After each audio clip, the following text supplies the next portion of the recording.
Totoo. Hashtag Cafate.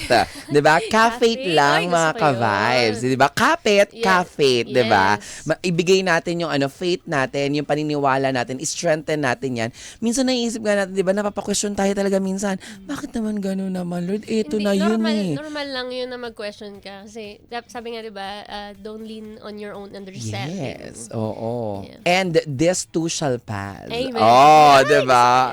Nagugulat si Yumi na, si Jaiho pala, may alam din pala sa kaya siguro, I'm sure meron tayo. lahat tayo! Oo. Totoo. Alam mo, tsaka hindi. Habang tumatanda tayo, habang nagkakaedad tayo, kung dati puro laro-laro lang, playtime lang, darating ka talaga sa punto ng buhay mo na parang, hindi na. Magbabago. Alam mo yun, ganun, ang sarap ng buhay, di ba? Yun talaga siya eh. Mag-change talaga yung pathing mo na hindi na tayo pwedeng naglalaro-laro lang. Correct. Kailangan talaga ito, yung ginagawa natin, hindi na, kailangan po ng pera, opo, Yes. amen. Di ba? Kailangan po natin ng kaperahan. Money does to everybody. Pero napaka-importante pa rin yung sa lahat ng mga humps, sa lahat ng mga challenges na ating nilalagpasan, yung binabaon natin na learnings each and every day talaga. Alam mo, like ako, yung nanay at tatay ko, I don't want them na mag-isip ng kung ano-ano about what's happening to me and everything, ganyan.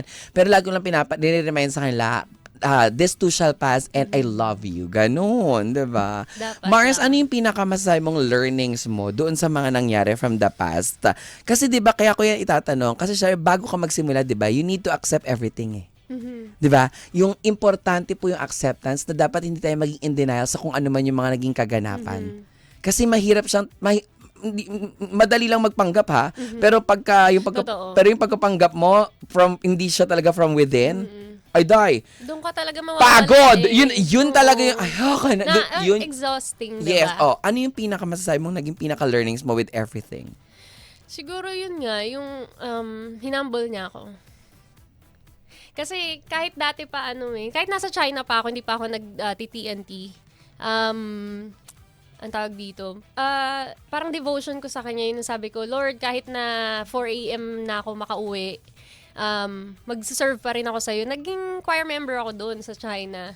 Kahit na sobrang puyat ako, every Sunday talaga nagsiserve ako sa kanya. And then, siguro yun yung nawala sa akin nung napunta ako ng TNT.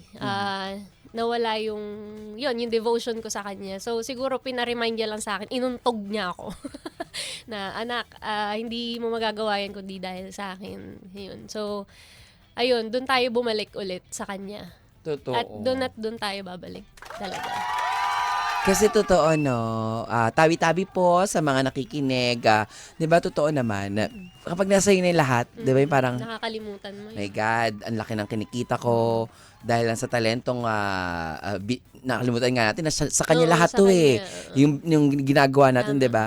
Tapos matutulog tayo minsan na hindi man lang tayo makapagpasalamat sa kanya kasi yung pagod, ganyan. Siya rin talaga ang gagawa ng may katok, 'di ba, ganun. Pero thank you, Lord. Thank you, Lord. Thank you, Lord. 'Di ba? Binalik niya. Sarap na, 'di ba? Ang sarap kasi tingnan mo ito now, this is it. Gagamitin na niya yung boses na binigay niya sa para maka-inspire sa maraming mga may pinagdadaanan din. Amen. Yes.